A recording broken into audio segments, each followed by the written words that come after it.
What is up, Buck? I do a lot of rapping all the time about how awesome the Jeep brand is. Frankly, I'm a huge fan, as you know, but what I want to do today is the complete opposite. I want to talk about a few times when Jeep was less than awesome, when Jeep downright sucked. Now, I'm not just going to attack specific models or nameplates, because that'd be too easy and too polarizing. All right, we all have models we love or hate for whatever reason. What I want to do is dig into some of the features or aspects about models that we all agree are awesome, and kind of highlight some that are really not that awesome. In a lot of cases, kind of downright suck. All right, now this list is not prioritized, but I am going to start with my number one, my own personal pet peeve, my least favorite thing Jeep ever did: the 4.2 RE transmission. All right, now the 4.2 RE transmission is an automatic transmission that they put behind the 4-liter in the Grand Cherokee from around the middle of 1993 till 2004, when the 4-liter in the Grand Cherokee went away. Previous to that, in the Grand Cherokee, they used the same automatic transmission that the Cherokee got, the XJ Cherokee got. It was a much better transmission.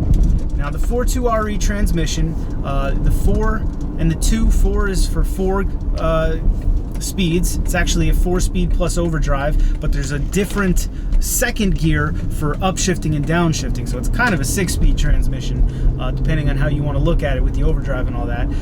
The 2 is a torque rating, so you can tell right there that it's not particularly strong. R stands for rear wheel drive, and E stands for electronically controlled. All right, now what's wrong with it? It is notoriously temperamental and notoriously unforgiving. You have to keep it cool. You have to keep it clean. You have to keep the fluid level correct. And if you get any of those things wrong, you may only get one chance to get them wrong. Whereas some other transmissions, particularly the AW4 that I was talking about from the XJ, that's really forgiving. You can run them damn near dry and then fill them up and you're fine. They don't really have overheating issues.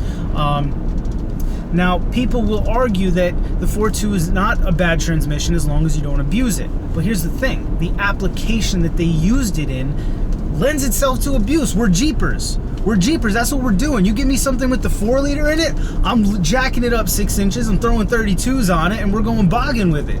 That's what Jeepers do. That's what people do with their Jeeps. So to put a transmission in that's a little bit temperamental, especially with the overheating thing, because here's what happens. You're crawling through the woods, up over logs and rocks. There's no real air moving over the radiator, the small stock transmission cooler that's in the corner of your engine radiator.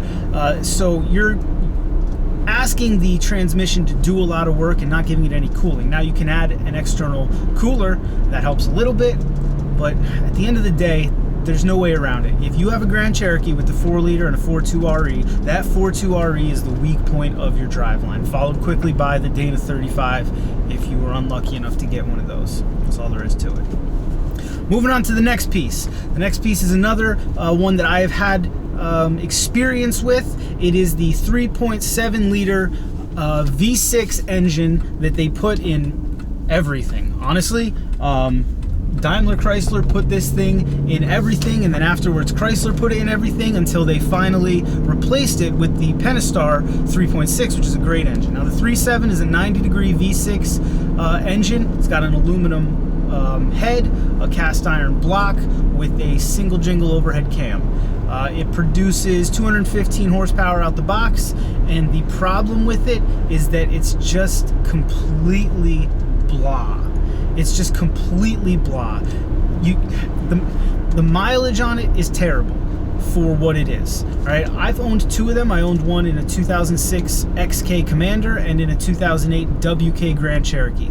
For driving around town, I was getting like 15, sometimes less. On the highway, you could pull like 18. If you were really babying it, hypermiling it, maybe 20. Now you might say, well, that's all right. It's just a, little, it's a 6-cylinder, and it's a somewhat large 6-cylinder. But the other side of it is it also got no power. It was just a boring blah engine, and there's nothing about it redeeming. Right? You don't get good MPG. You don't get good power out of it. A lot of the vehicles that, like trucks and SUVs that got it, their tow cap is 3,800 pounds. That's ridiculous. That's awful, And they were putting this thing in pickup trucks, Dodge Durangos. and Dakotas, I mean. They also put it in the Wrangler. It was so bad. I got a buddy that is an exclusive Wrangler guy. He had an 07 JK with the 3.7. The 3.7 in that was so bad it almost turned him off Wranglers. Thankfully, he got into a 2017 recently, and with the Pentastar, he loves it. Additionally, no aftermarket support. You can't do anything to it. There's nothing you can do to make it better. Pretty much how you get it is the best it's ever going to be. You can try to put an exhaust on it, cold air, but there's just not the aftermarket following that there are for other engines. It doesn't help that it existed at the same time as the 4.7 and the 5.7, which drastically overshadow it. I mean, my 4.7 that I'm driving in right now gets better mileage than what we got in the WK. I'm not kidding you. You know what I mean? Or at least the same that I got in the WK with the 3.7, and this thing can tow. It's a big V8, you know? So there's just nothing to write home about. Also, some people have suggested, and I noticed this for sure in the WK, a little bit less in the XK, loud engine, man. When you get on it, like getting on the thruway, it sounds like a friggin' airplane under the hood, but you're going like a little go-kart, you know? It's just, there's nothing there to redeem it. It's a bummer, but it is what it is. Next thing that Jeep did that I think absolutely sucks is how they handled the Cherokee nameplate. Let's go back and look at the Cherokee line for a while. This is from an American's point of view, and that'll make sense in a minute.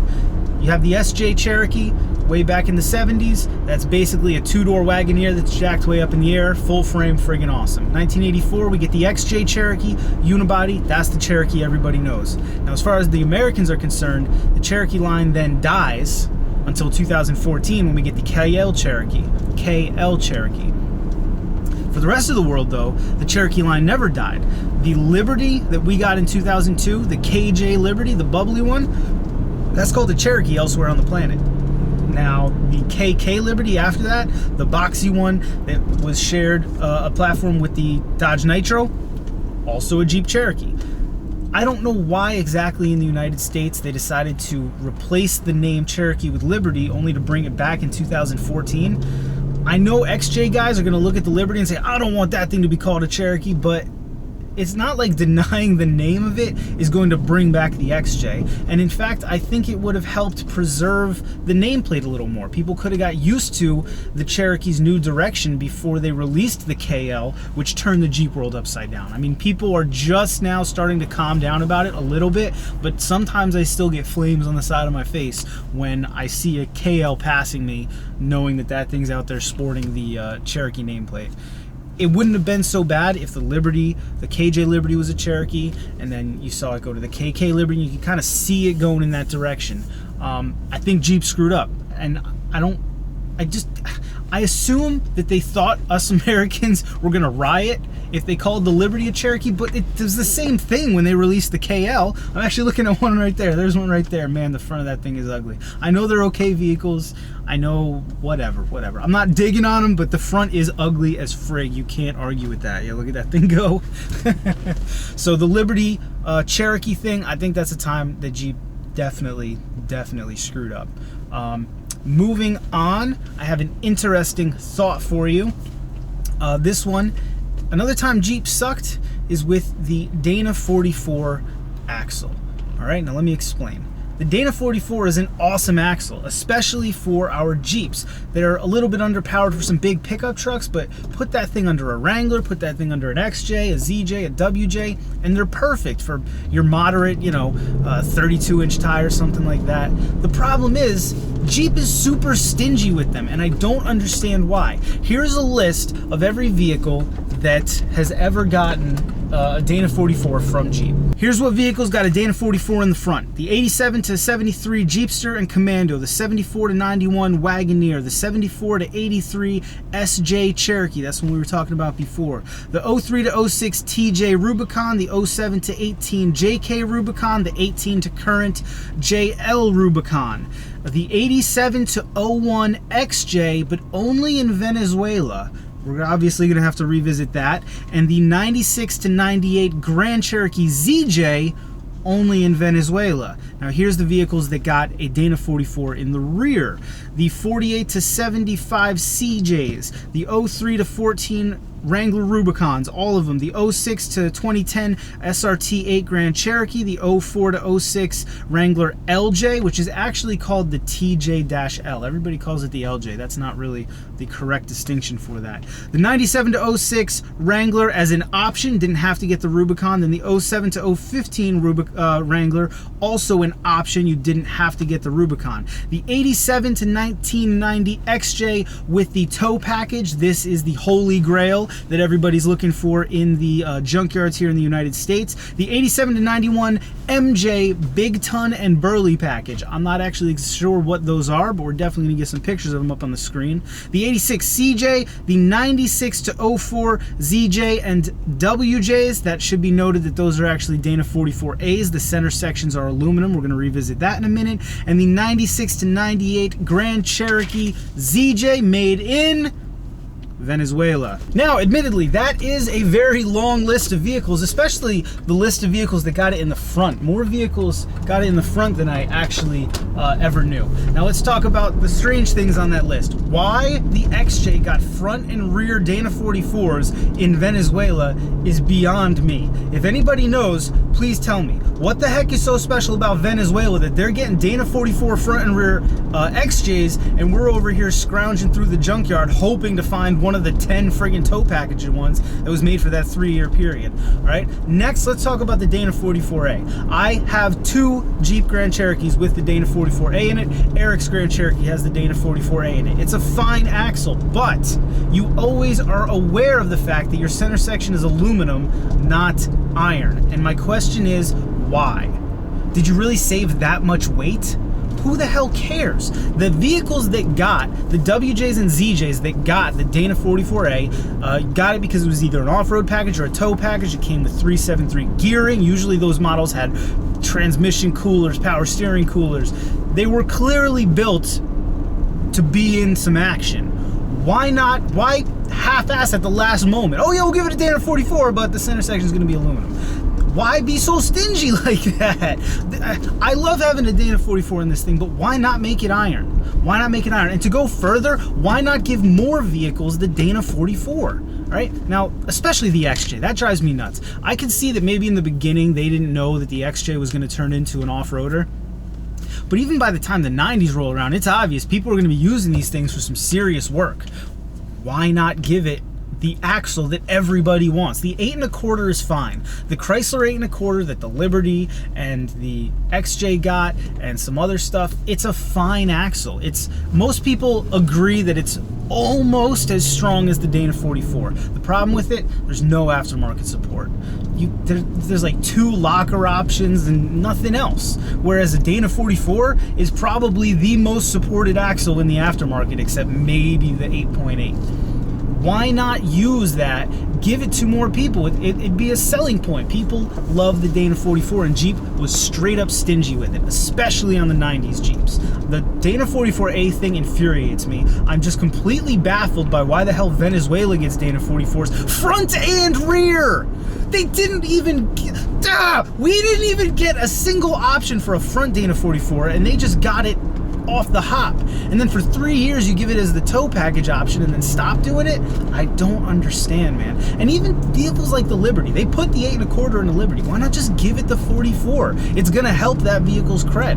Do it in more things and not just crazy upgraded options. Does it really weigh or cost that much more than a Dana 35? Not that much more. Why couldn't you put, let's say any V8 Grand Cherokee should have had a Dana 44. I'm gonna submit that right there. Anything besides a base model should have got the Dana 44. The Dana 35 is a fine axle for just driving around town. But as soon as you're doing anything, even just towing, you're putting yourself in danger. I don't know if you guys have ever had a 44 and a 35 taken apart, but if you're used to working on 44s and you take a Dana 35 apart, it looks like a friggin' toy. I feel like I'm gonna break the ring set when I'm working in there. It looks so fragile and tiny, man. I don't understand, Jeep. Why are we so stingy with the Dana 44? All right, the last thing on my list is actually a GM product that Jeep sourced for the 84 to 86 XJ and MJs.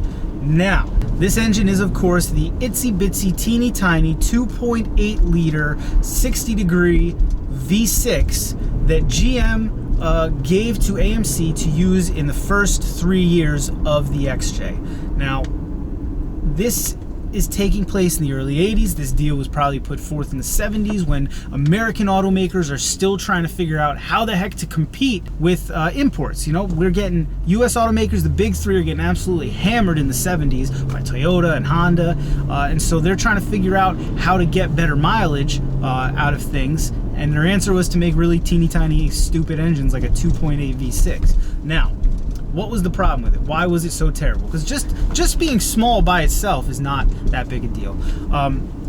First of all, it only got 10 more horsepower than the 4-cylinder they were putting in those Jeeps. You could get in 84 to 86 an XJ with 2.5 liter 4, which tons of people are familiar with. They put them in Cherokees, they put them in Wranglers. It's actually a really good engine. If you get the right gearing behind it, it's a really, really good engine. Then you could also get it with this 2.8 liter that only got 10 more horsepower but got significantly worse mileage than the 4-banger. And some people have suggested it had less power. Like the power that made it to the wheels was less. It was less torquey. All in all, just an underpowered engine and super unreliable. Crazy unreliable. They leaked like a sieve from the factory, and they had this interesting little habit of dropping rod bolts. The rod bolts would just work themselves out and fall right into the oil pan there, and then obviously your motor eats itself as the piston is no longer connected to the crankshaft, but the crankshaft is still cranking because the other 5 cylinders are going. All in all, just a terrible, terrible engine. Now, an even bigger problem is the legacy it left. The Cherokee was designed around that tiny V6 and the tiny straight 4. It was never conceived to have a long straight 6 in it that it ended up with.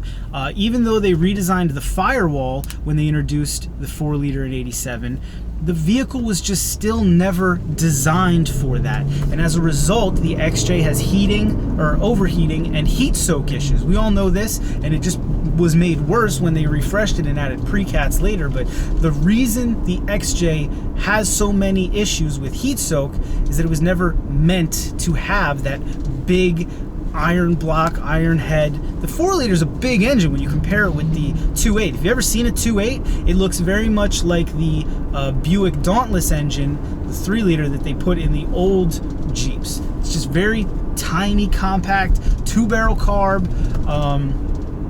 All in all, total fail, swing and a miss, and it kind of screwed up the Cherokee for its entire life because it was never designed around the 4-liter. The Cherokee would have looked different if they had just designed it around the 4-liter. And people argue with me all the time when I say that. No, man, they redesigned it. It was fine. It was not fine. It was not fine. The reason the XJ gets heat soak is because the engine bay is just not designed for that big 4-liter. They would have had to redesign way too much, so they kind of shoehorned it in there.